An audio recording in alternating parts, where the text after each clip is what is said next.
Okay. Well, I guess we'll go ahead and get started with this intimate group. So thank you for attending our interdisciplinary perspectives on climate change panel discussion. This is hosted by the Down to Earth Cornell Conversations About podcast. So we've organized this over the past couple of months and have put together a panel of experts from a variety of disciplines to talk about their perspective on climate change and possible solutions as well. And over the course of the past year, our podcast has covered a lot of different topics related to climate change, whether it's energy or consumption of personal goods, Halloween candy and how wasteful plastic is in terms of certain holidays. And so we thought it'd be really interesting to bring together different perspectives in one panel discussion, because very rarely do you ever get a variety of disciplines in one sitting talking about climate change and their own perspective on it and their views on solutions. And so today we brought together, starting at the very end, Professor Natalie Mahowald. She is a professor of engineering and Earth and Atmospheric Sciences. She is an American Geophysical Union Fellow, recipient of the American Meteorological Society Henry G. Houghton Award, and is one of the lead authors of the 2018 Global Warming of 1.5 Degrees IPCC Special Report. Her research focuses on understanding global and regional scale atmospheric transport of biogeochemically important species, such as desert dust. She is also interested in how humans are perturbing the natural environment, especially through biochemical feedback. Next to Professor Mahowald is Professor Mike Hoffman. Mike Hoffman is the Executive Director of the Cornell Institute for Climate Smart Solutions, which was created to help raise the profile of the challenges posed by a rapidly warming climate and to help those who grow our food adapt to changing conditions as well as reduce their carbon footprint. He has also published climate change articles in popular press, including The Hill, Fortune, and USA Today. And he's currently writing a book called Our Changing Menu: What Climate Change Means to the Foods You Love and Need. And he's also given a TEDx talk titled Climate Change, It's Time to Raise Our Voices. And next to Mike is Professor Karen Pincus. Dr. Karen Pincus is a professor of Romance Studies and Comparative Literature, and the author of numerous books and articles on literature, film, and in the past decade on the relation of the humanities to climate change. Her 2016 book, Fuel, A Speculative Dictionary, brings together literature, science, and philosophy to undo the dream that future fuels inserted into existing social and technological structures will save us from disruption. She is currently completing a new book down there, The Subsurface in the Time of Climate Change, that reads literary narratives from the 19th century, the dawn of the fossil fuel era, to think about issues such as extraction or non-extraction and carbon sequestration. And last but not least is Dr. Christopher Dunn. Dr. Christopher Dunn is an adjunct associate professor of horticulture, the Elizabeth Newman Wild's director of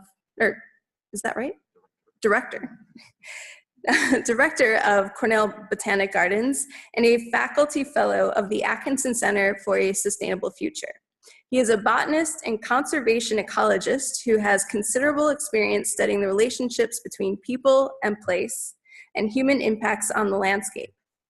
Dr. Dunn also serves on the boards of the International Union for the Conservation of Nature, United States, the Center for Plant Conservation, and Terralingua, and is the chair of the IUCN National Committee for the United States. He is also the North American Counselor for the International Association of Botanic Gardens.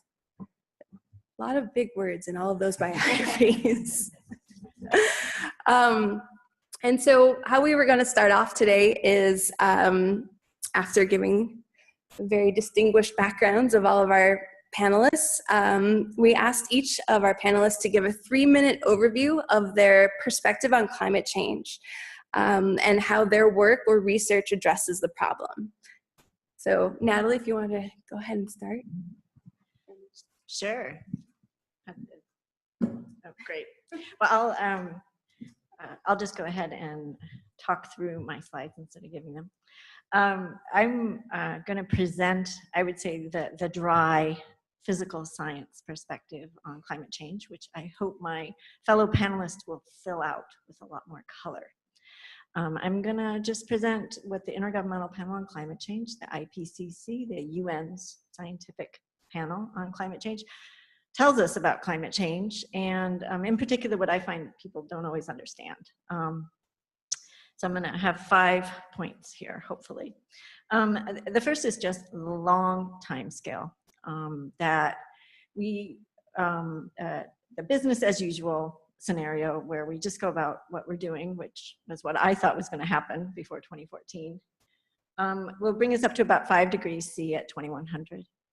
If we do everything we can right now to try to get below 2 degrees C by 2100, we're really not going to see the impacts of that until 10 or 20 years out. It's really a long timescale process. We humans, and especially us rich people in America, we have burned a lot of fossil fuels and cut down a lot of forests and inadvertently emitted a lot of CO2 over the last 150 years. And it's going to take us a while to move our whole society away from emitting carbon dioxide. And so it's probably going to take us at least 100 years to solve that problem. And it's going to be a while before we see the impact, just because the CO2 is accumulating in the atmosphere. The second point is that every little bit of warming counts. A half a degree global warming in degrees C may not sound like much, but it's a big impact. And really for the 1.5 report, we spent a lot of time looking at the impacts of these, what sounds like small changes in temperature would have on people. The third thing that I think people don't understand about the climate change problem is it isn't just a business versus environment problem that we often hear it framed as in the US. It's also a development versus climate change problem. We have gotten wealthy here in the United States, and we've emitted a lot of CO2. And there are a lot of people in the world who want to have our wealth. And if we don't change the way people develop, they will emit a lot of CO2 also. Most of the future CO2 emissions will be from developing countries, from poor people trying to have our way of life. So we have to somehow change the way we develop more sustainably so that we don't deprive people of moving out of poverty and yet cut the CO2. And there's a good part to that too, that we actually have been successful at reducing poverty in terms of absolute numbers. People are very surprised at this, but the absolute numbers of people living in poverty have been going down for the last 30 years. And we've been using CO2 to get there. And fourth, for low climate targets, we actually need to, right now our CO2 emissions are going up every year very steeply. We need to turn around the CO2 emissions. And instead of going up every year, we need them to go down every year. We need to have CO2 emissions at net zero by 2050 or 2070 if we want 2 degrees C. So those are the physical science constraints on the climate change problem. I have to say that might sound depressing, but it's actually much more positive than I would have told you 5 years ago when I thought we really were moving on a business as usual trajectory. But there's a lot of technologies now available, and there's a lot of energy in terms of trying to turn around our whole way of developing and making it much more, much less carbon intensive, so we can actually reach low carbon targets. Thank you. Great. Mike, do you want to give your perspective? Sure, I'll share my perspective and the work that I'm involved in to address what's called the grand challenge of climate change. But thinking about this event today, I thought I came up with a different perspective, and I think frankly we're being tested. Frank Rhodes, previous president of Cornell University, referred to us as tenants of Earth.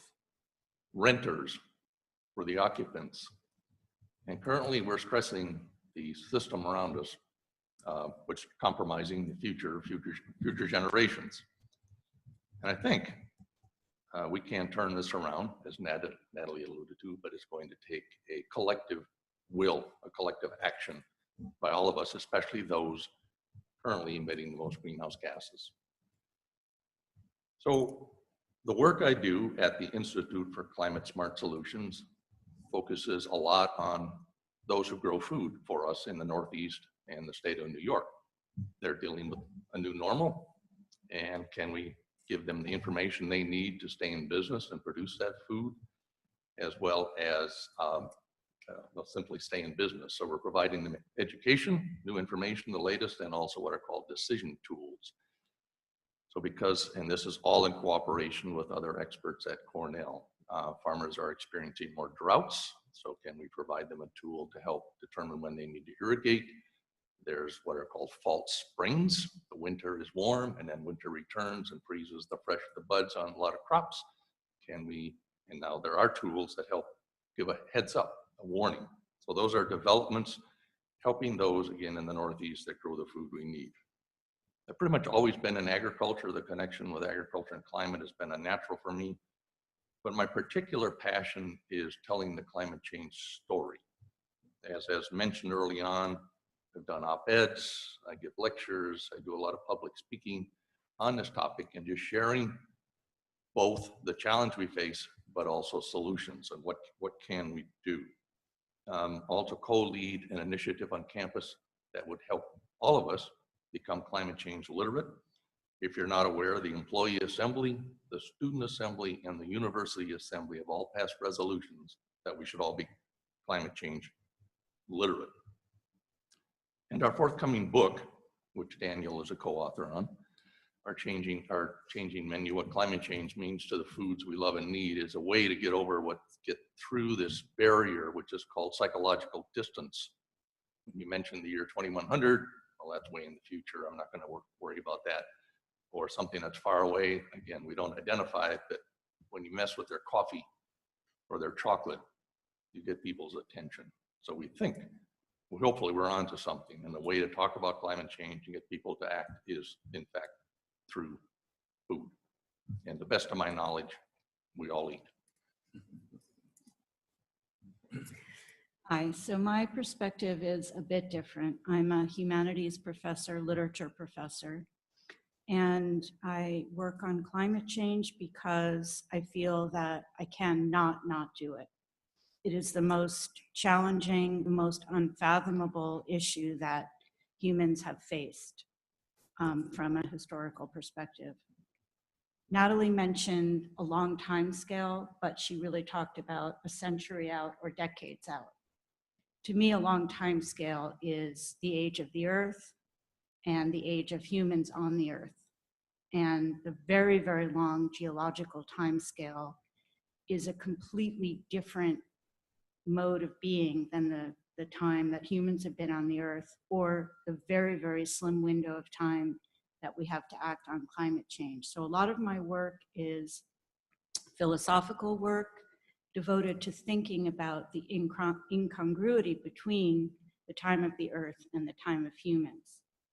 So my work really doesn't lead to solutions. In fact, I don't actually like the word solution when applied to climate change because, as Natalie mentioned, greenhouse gases, CO2 in particular, are going to continue to accumulate in the atmosphere into the long-term future. And the climate is already changing, and we are going to have disruptions. So we're not going to stop climate change. We're not going to return to a period when people didn't have to think about it. Everything has changed. So my work is really about thinking about what it means, and yet at the same time, of course, as human beings, we all want to be able to do something. So I also try to think about what it means to do something and how the big picture of action coincides with the individual research that my colleagues are doing in such, really, really brilliant and important ways.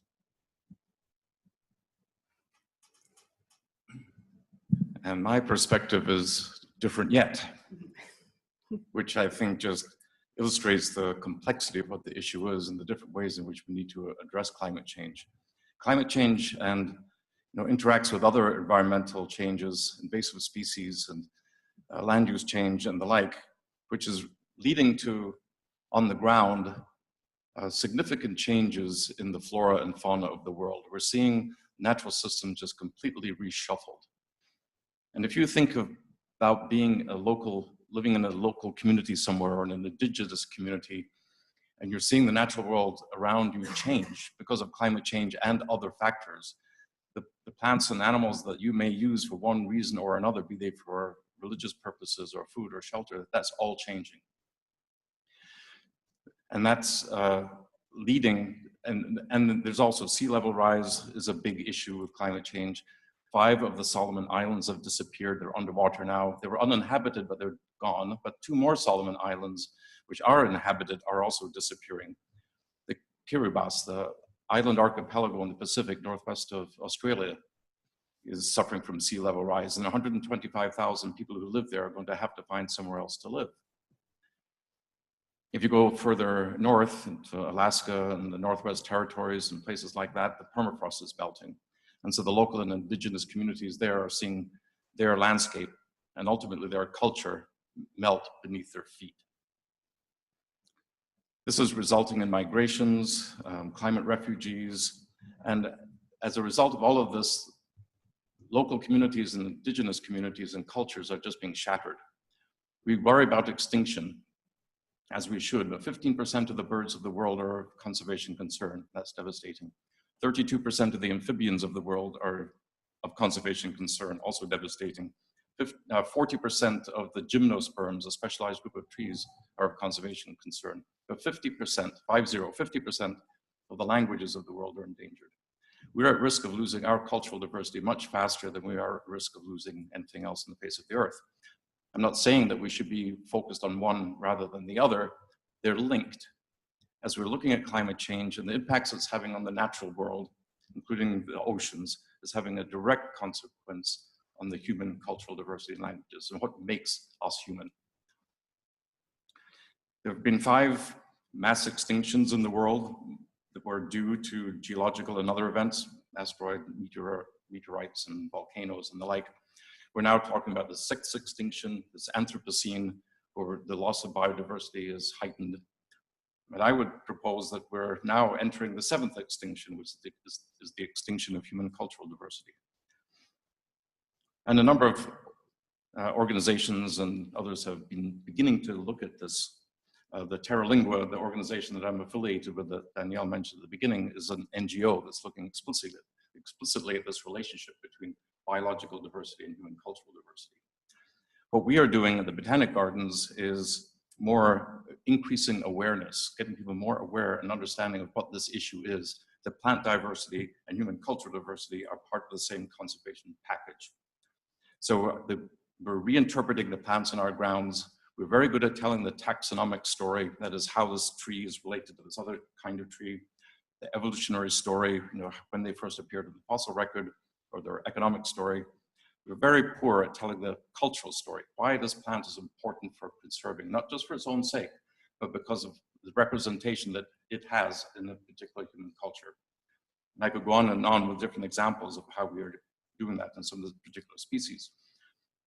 And the other thing we're doing is beginning to bring together people across campus and elsewhere who understand or have some interest in this relationship between the biological world and the human cultural world. We're developing what we call a biocultural hub, a transdisciplinary group of people who are understanding this. And for this, the humanities are critically important. I have a friend who was the Home Secretary of the National Academy of Sciences, who's published out the wazoo. And I told him, Peter, nobody ever got goosebumps from reading one of your papers, or any of mine either for that matter. What really inspires people and inspires change are stories, video, poetry, the other ways in which the story is told. The scientific part of it is critically important because that's the basis for the storytelling. But we have to tell the story in other ways. So the fact that both Mike and Karen mentioned stories or humanities, I think, is a critical aspect of this. That's what can change people. So we're also developing a network of botanic gardens throughout North America and the world that are focused on this sort of biocultural conservation issue. And as a result of all of this, I hope, creating a world of diversity, beauty, and hope for the future. Great, thank you so much. And so just to get the conversation going a little bit from the various perspectives that you've all provided with us, we have gathered a collection of questions from high school students from Pam's high school in New Jersey.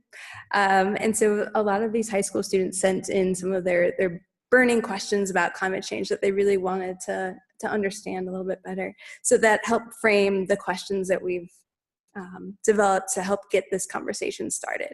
So the first question is, in your view, what are the most important drivers and causes of climate change? And I think it's really great to hear that from a physical, cultural, and philosophical perspective. So if each of you would like to do that.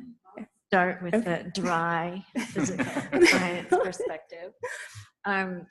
So the primary causes of climate change is, of course, the carbon dioxide that we're emitting through energy conversion, fossil fuel, as well as industry, all types of industry buildings, concrete like this building emits a lot of CO2, and then deforestation, agriculture-intensive agriculture, as well as transportation sectors. So you can kind of think it's pretty much everything we do, unfortunately, is emitting a little bit of CO2 in the atmosphere, and that's accumulating. A certain fraction of it will be in the atmosphere for tens of thousands of years, unfortunately.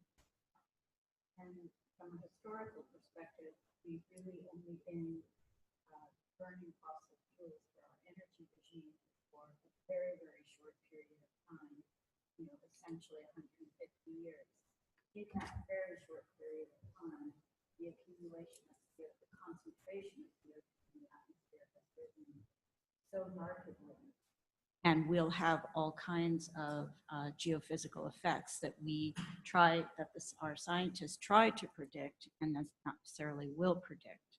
And I just wanted to add that sometimes when we talk about fossil fuels, we use a kind of moral or moralistic tone. They're bad and we need to replace them with good fuels. And we associate the fossil fuel industry with greed or with denial. And I think the issue is so much more complicated than that. And it's really important to disentangle our use of fossil fuels in the first world and the desire, as Natalie mentioned, of the developing world to have all of the benefits of that energy regime from a moralistic code and not look at it as something that we could solve by teaching people to be better citizens, and especially to disentangle it from a right-left political mode of thought. I would just offer an economic perspective, and that is the economy that we live in is driven by short-term profits without real consideration for longer-term social and economic and environmental consequences. So those costs are being sort of pushed off to the future. And we love to consume. And then we have so much stuff, we don't know what to do with it. I use the word we because I'm part of that. So I think that's another angle on what's a real driver, especially in the industrialized world. And another one, if you want just very specific examples, would be livestock or cattle production. And it's not just the CO2 that's a main culprit or cause of climate change, but also the methane. And also another is in agriculture, the expansion of rice farming in many parts of the world. Methane is released heavily from rice paddies. I like rice and I like beef, so I'm guilty too. I'm trying to cut back on all of those, but methane is definitely an issue. And Natalie might correct me on this, but it seems that climate change is also a driver of climate change. I mean, you see the permafrost melting, and carbon that's been sequestered is now being released as a result of climate change, which is driving more climate change. So you have all this feedback things going on. So it's a complex issue, but it's a great question. Great, Thank you. So the next question, and I might rephrase this because it has solutions in it. So what do you feel are the most effective tools and solutions to climate change? Or maybe we could say, what are the most effective things people could do, since so many people want to do something or feel like they could do something? Start, because often people will ask, what can I do? And most of the times my response is, start talking about it. Catherine Hayhoe, the rock star of climate change communication, says that is an extremely good starting point. Just start the conversation with whoever it may be that you're talking to, but we need to start talking about it, discussing it, understanding it more, and then come to action. Well, the talking about it is important, and that gets back to what I was saying earlier about telling, and the different ways you can talk about it, through storytelling, through the arts, this kind of thing. But it is just interacting also with people one-on-one.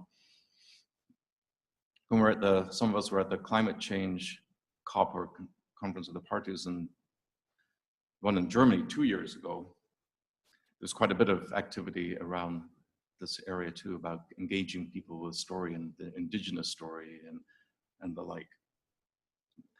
We also, and that was very powerful there too. There were a number of mayors from US cities, particularly those along the Mississippi River, very red country, and Republican mayors from some of these small towns.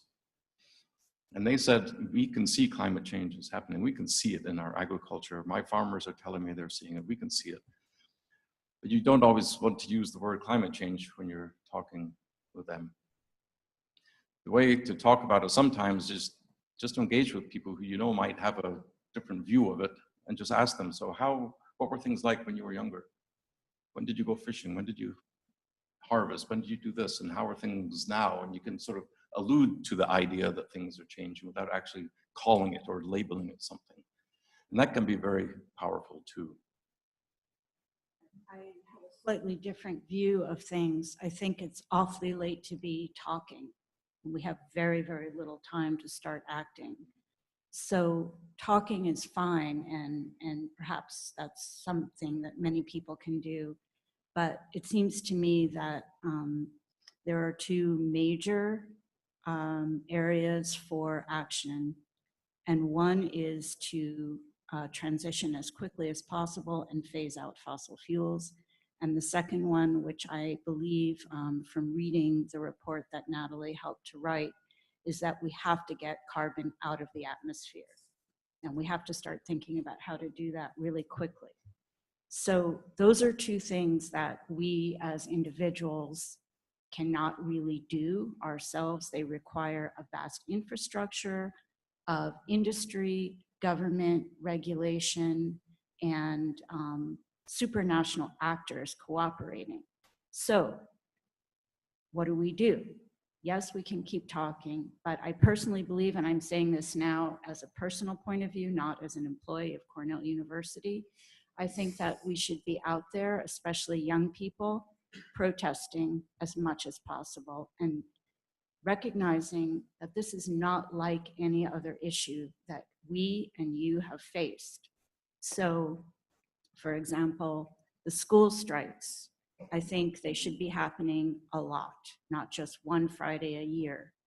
They are a type of disruption in the status quo, in the way we live our lives, but it's a way to get people's attention and really disrupt what's happening. And I do believe that I was for example, very moved by the actions of the Parkland students. Those were high school students who essentially walked out of the classroom and walked to Washington and demanded change and took over the microphones and the communications.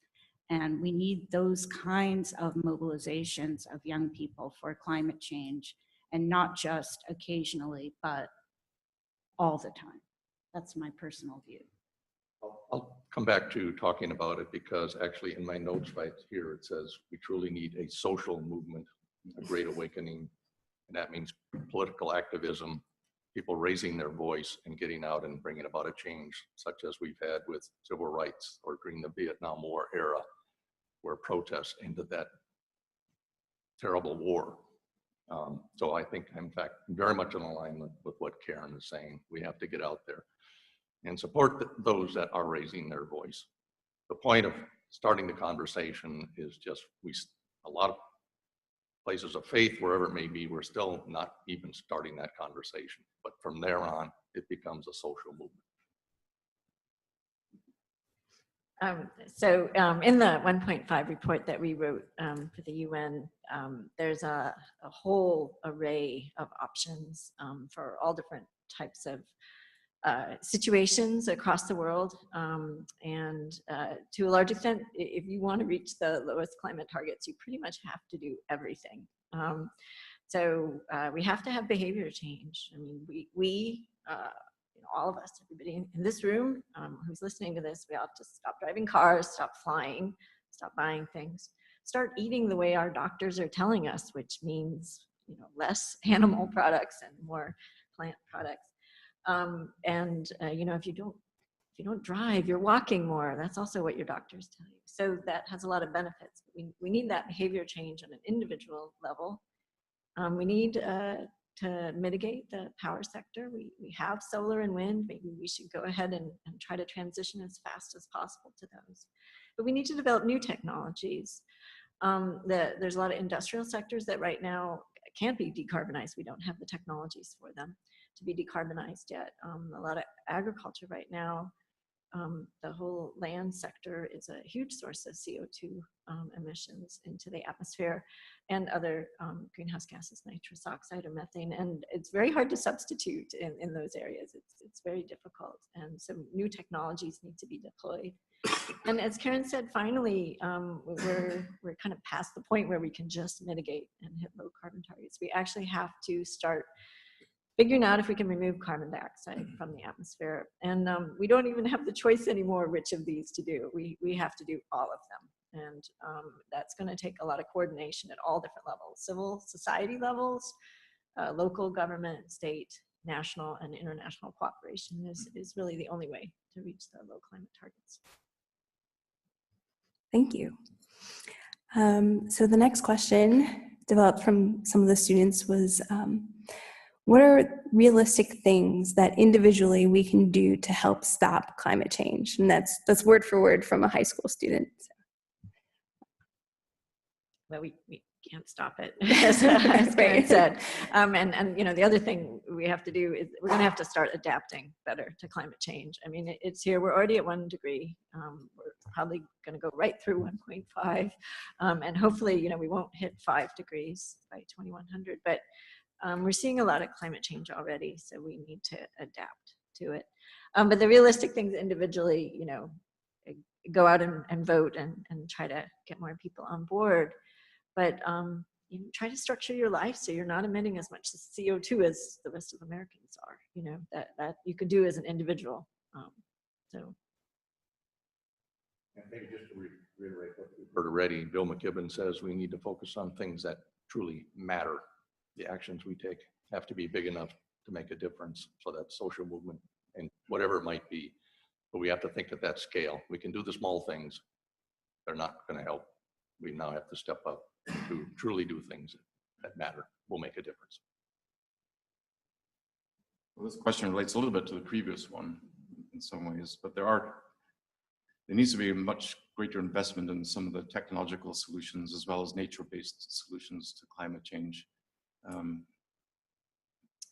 And the governments and others and private enterprise need to be investing in technology and other solutions much more than they are.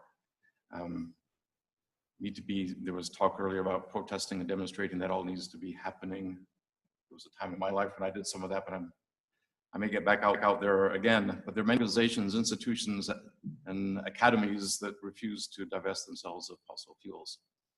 Many universities have very successfully divested themselves And others say it's impossible to do it, it's too hard to do it. Well, if some can do it, then they all can do it. And I heard one member of the board of trustees say, well, we'll only disinvest in things that are morally reprehensible. Well, it seems to me if climate change is causing the demise of human cultures and languages, etc., that is morally reprehensible. So on the face of it, climate change is morally reprehensible. And organizations need to completely shift the way that they're looking at the world. And it's going to take the power of the people to affect that change. Great. Well, that leads into my next question is from your perspective, what are the most concerning impacts of climate change and why? Well, because climate change is a global phenomenon, and because we calculate global concentrations of CO2, it's really important to remember that the impacts are local. So the people who are already being the most impacted are from the developing world and the poorer regions of the world. And so we have a very myopic view in the United States. Those who do talk about climate change tend to think about issues like sea level rise, and the demographics of this country are that a large percentage of the population live in vulnerable areas on the coasts, or we think about our lifestyles and we think about individual consumption. But the fact of the matter is that the impacts are not going to be predictable, they're not going to be linear, and they're not going to be even across the whole Earth. And we really, really need to keep that in mind, because it's very easy to think about your own little bubble that you live in, and it's very difficult to think about this as a global problem. That's why it is truly a wicked problem. I can offer another perspective that is, it's personal. My children, maybe they won't be directly impacted by climate change, although they probably will. But they're in their 30s, so over the next 40, 50 years, enormous changes are going to happen around the world, and they're going to look back at us and say, what the heck were they doing? Why didn't they fix this challenge that now faces us right directly, impacting the world around them? That's my greatest concern, and that's what motivates me to do what I do. Great.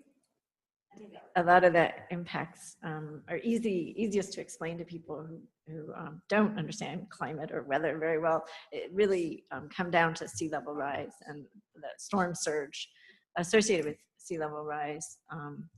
It's an existential threat to small island nations, as Christopher said, and I mean, these people's countries will cease to exist. And it's really going to impact all the coastal cities in the US as well as the world. And in the world, there's a lot of poor and vulnerable who live in coastal regions. And so the climate change impacts from the sea level rise alone are just tremendous. And those are pretty predictable. Some of the other impacts from storms, increase in extreme weather from storms, those are harder to predict, although we think that we're going to have more intense hurricanes, maybe fewer, but more intense hurricanes, and that will cause more problems, like the 3 hurricanes that hit Puerto Rico, for example, would be the type of problem that we would expect under climate change. And so to me, these are the really bad things that could be associated with climate change. Thank you. And so I think probably everybody can relate to this question, but how do you respond to people that question the legitimacy of climate change and the science behind it? I know we've all encountered that. Even at the COP this year, it was the United States and I think one other country refused to accept the 1.5 report. They acknowledged it, but 4 countries, sorry.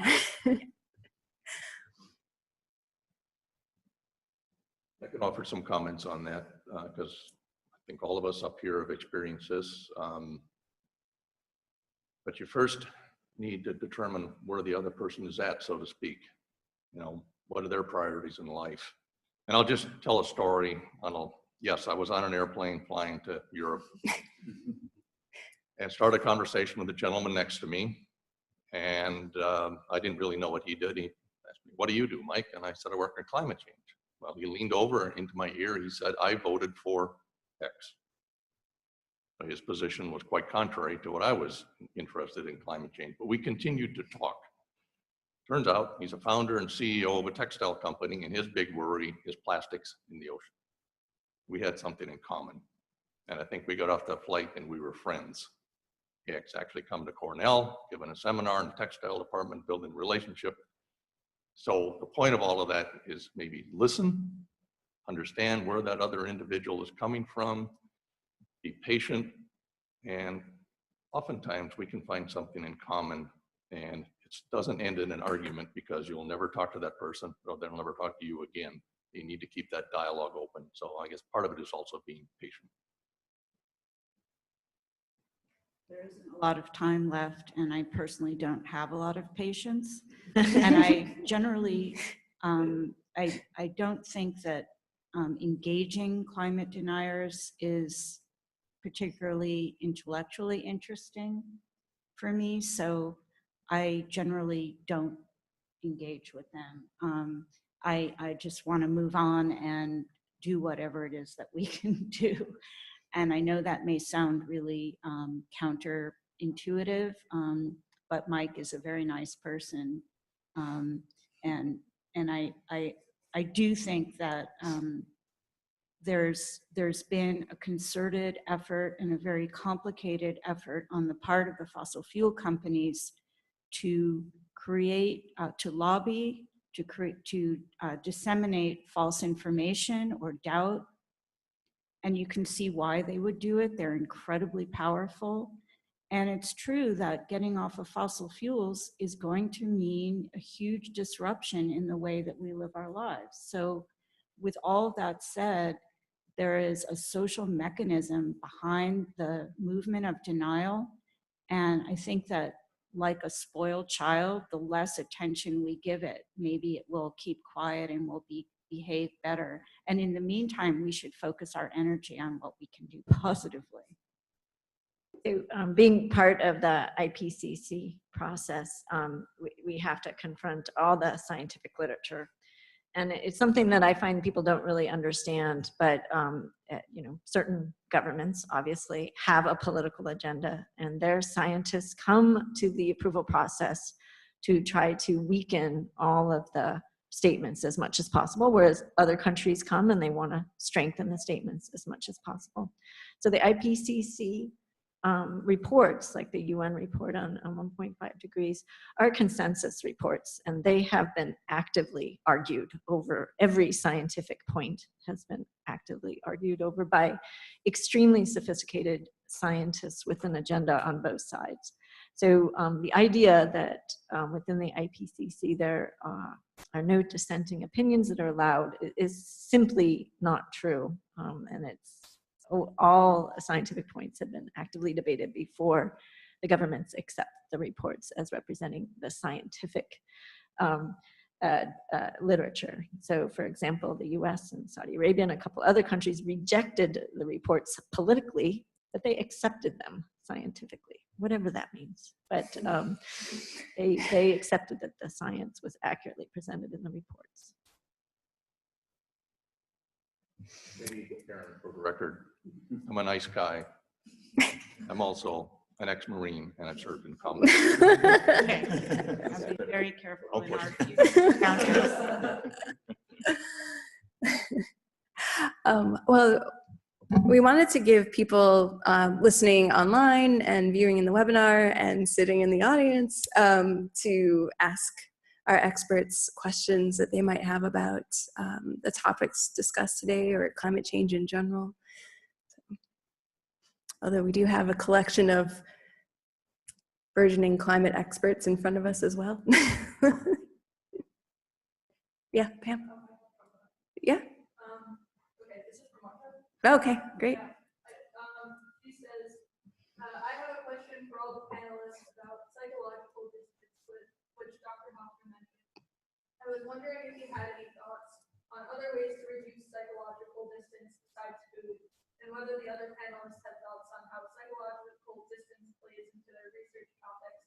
i.e. how bad do things have to get before it catches people's attention, how many islands have to sink, how many species have to go extinct, how many western towns have to burn, etc. Marta is studying abroad at St. Andrews this semester, but she's regularly here and she works on the podcast with us. So.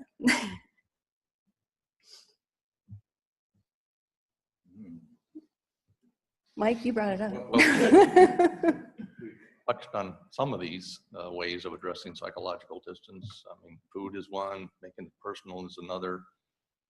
And I think there's evidence in the literature that anybody who has directly experienced, like Hurricane Sandy, is more likely to fully appreciate climate change. So it's kind of, it has to be in your backyard, so to speak, and close to you, where you work or personally. But one of the things that makes it so difficult is, as I said, it's such a huge phenomenon that involves timescales beyond our ability to think. And it involves nonlinearity, and it involves global effects that we can't know and see all at one time. And it makes it very difficult for people to understand and comprehend. So they latch on to things that make them feel more comfortable, and that's just natural. I mean, we all want to do that. And so one thing people might latch on to is, well, the science isn't settled, there's some uncertainty, so therefore I'll just put it in the back burner and not worry about it. Or they'll say, well, it's not going to affect me, so it's terrible. I feel sorry for all those other people that I see in the newspaper, but I'll worry about it when it really affects me. So there isn't really an easy answer to that question about distance, because we're talking about a phenomenon or a set of phenomenon that are so complex that the human brain, I don't believe, is really evolved to grasp it.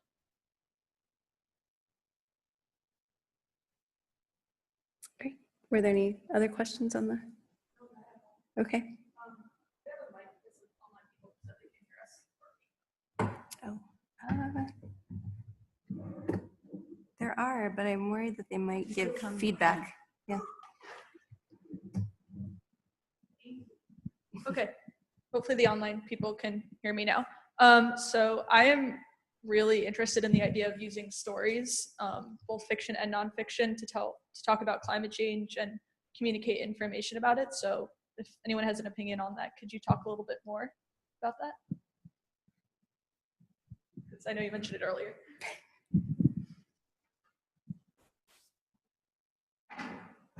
Yeah, so I think sometimes the science of climate change, even though it's really simple, CO2 causes warming. You put it very simplistically, more makes it worse. You know, how much more complicated or simple can it be? I mean, if I can understand it. Yeah, exactly. However, the power of story, as it were, it can sometimes be to really bring it home to others. I was at an islands conference in Hawaii a couple of years ago, and the whole topic was around climate change and islands and island peoples and this sort of thing. And we could talk about the science of it. We can talk about how many degrees of atmosphere is going up, and the sea level rise, and how fast the sea level rise is going. But it wasn't until some local indigenous groups got up and did a dance, and then others did a short video, and which actually brought tears to people's eyes. And now that had a big, powerful emotional impact, and people went away saying, my God, you know, now I fully understand what it is that you're dealing with. Now, whether that translates into going home and then doing something about it, I don't know, and how long, you know, that reduced that psychological distance a bit, but sometimes that can be very ephemeral, and you just go back to your old ways when you become comfortable again.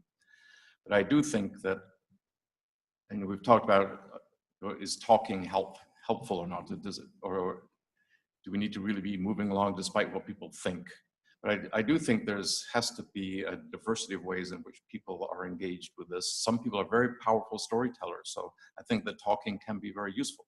And we should be deploying people's talents in the way that they are most effective in dealing with this. And others are great at the technology side of it. Others are very good at the political side of it, and it's going to take all of those different approaches, I think, to change the world. Maybe I can use an example from the book we're writing, because there's several chapters on the things we love, like coffee and wine and beer and bourbon, etc. But there's stories behind every one. So the book is written such that it's a celebration of food, first and foremost, to draw the person in. Coffee has 500 names, from morning mud to latte. You know, it's meant to be entertaining. And where does it come from? Most people don't realize there's 25 million coffee growers around the world, and they're being affected. It's worth a lot of money for those that find that to be important. Starbucks is a huge industry. And then, oh, by the way, this is what climate change, how it's all changing because of climate change. And then kind of wrap up with, this is what a farmer can do in Nicaragua, Starbucks can do, etc. So some, I'm trying to find another word than solutions, but answers. We have to change our institute name now. I guess I also think stories can help in terms of how you even think about the problem or the solutions. This is something that Karen and I, when we were co-teaching, kind of emphasized is the narrative about who you think is causing the problem changes who you think can solve the problem, right? If it's those evil oil companies, then it's all their problem.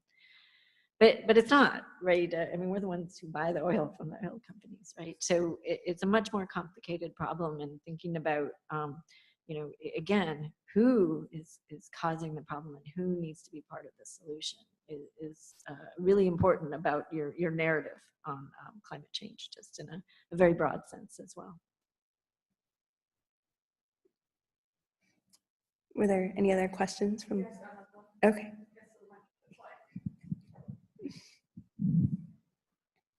Don't change the institute name, then I have to memorize a new acronym.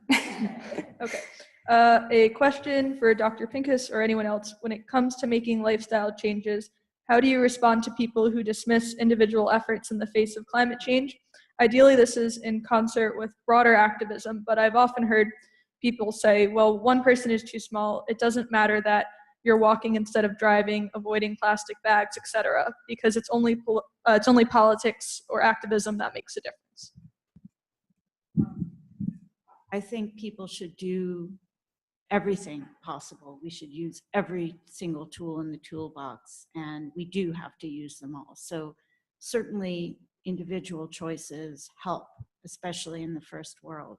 But one thing we haven't mentioned really is finance. And so there are really, really big superstructures that govern our world, and individual choices aren't going to change those structures. We have to think of other ways to change them. So I believe that disruption is coming. It's going to come whether we like it or not. So just to give a couple of examples, some people say, well, what we really need to do is a price on carbon or a tax on carbon, make it more expensive. People will stop using it as much. But there are many individuals who can't make that particular choice for various reasons. And I personally don't believe that the market is going to solve climate change. But on the other hand, a carbon price is a tool in the toolbox. Then another example is, if you think about the industries, multi-million-dollar, billion-dollar industries that are part of the infrastructure of our daily lives.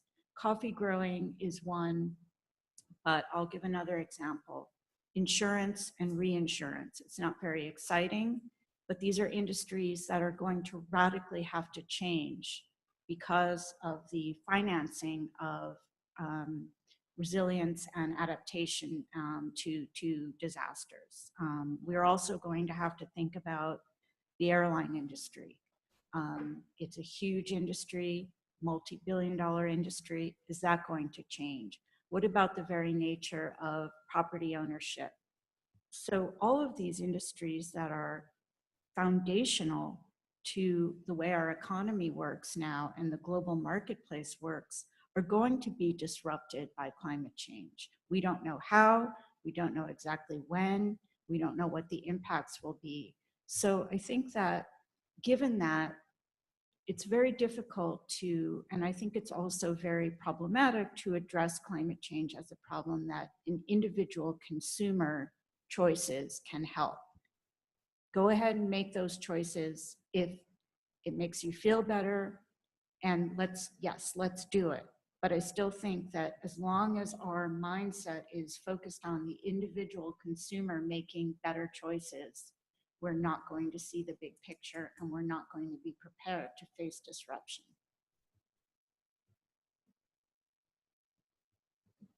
Great.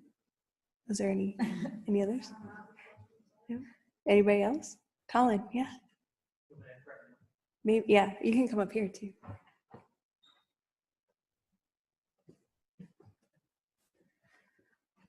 So I have an admittedly dicey question. So if you choose not to talk about it, I will understand. Because on climate change panels I've seen before in literature, not a lot of people talk about this. But we've talked about causes and solutions and loss of biodiversity. But since the Industrial Revolution, there's one species who's thrived, and that's obviously us. You know, we've grown by 750% since 1800, almost 7.5 billion people on the planet. So how do we grapple with the effect that we consume a lot and developing nations in the world want to have our lifestyle in industrialized countries that consume a lot of resources? Where's the balance there? How do we talk about that? Because to me, it is an issue that there's a lot of us and we consume a lot. Thanks. Is the question related to population? Yes. Or, okay. Yeah. He always gets that question. Well, as I think I mentioned, I do a lot of public speaking, and there's 3 questions I'm almost always asked: population, genetically engineered crops, and nuclear power. All very simple to answer. I'm joking. That was a joke.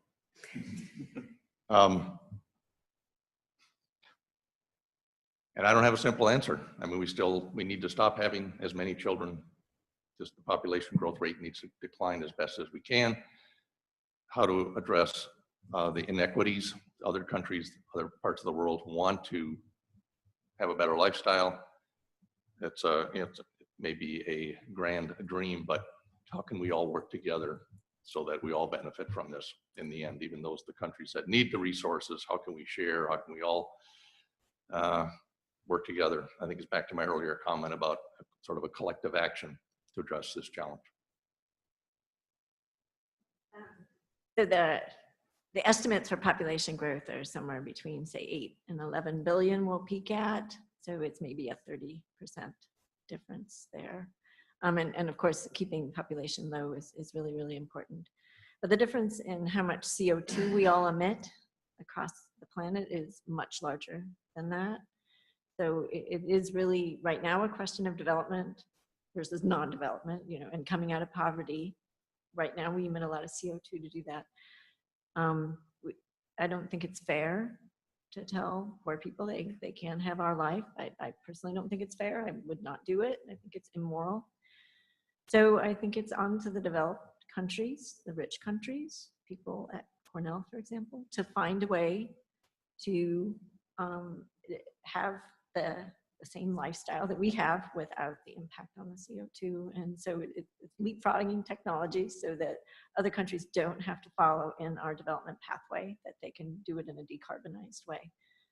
So that's the most important part rather than the population growth. And there's actually a whole theory that argues that you have less environmental degradation from people who aren't on the edge of poverty, because as soon as you have their basics, people want a nice environment. And so getting people out of poverty could then have people act more proactively towards the environment, even if you have to consume or emit the CO2 to get out of there. So to me, it's the development pathway and having the technologies that are low carbon out there.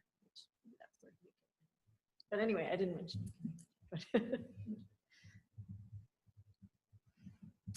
Great. Well, we're just getting past 6 o'clock, so I think we'll go ahead and wrap up. I want to say thank you for everyone on the panel for joining us today and giving your perspective. I know I found it really interesting. And everybody has been to the COP, which I didn't realize until just last week. And thank you for everybody listening online and watching online, and everybody that showed up here in person. Thanks. And we'll be posting this, posting a recording, and also turning it into one of our podcast episodes. And the aspect of activism was brought up earlier by Karen. So tomorrow we're publishing an episode on youth climate strikes. And so Marta interviewed people in Scotland that attended the youth climate strikes there. And I can't remember who else is on. Well, Pam is on the episode, but yeah. So thank you, everyone. Great.